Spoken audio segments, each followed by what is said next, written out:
up? So, ito na yung Bitbit Bridge. At ganitong weekend ay ayos lang.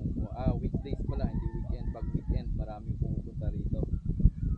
Pero since it's weekdays, ito, maluwag yung bridge. At pwede kang mag-park dito sa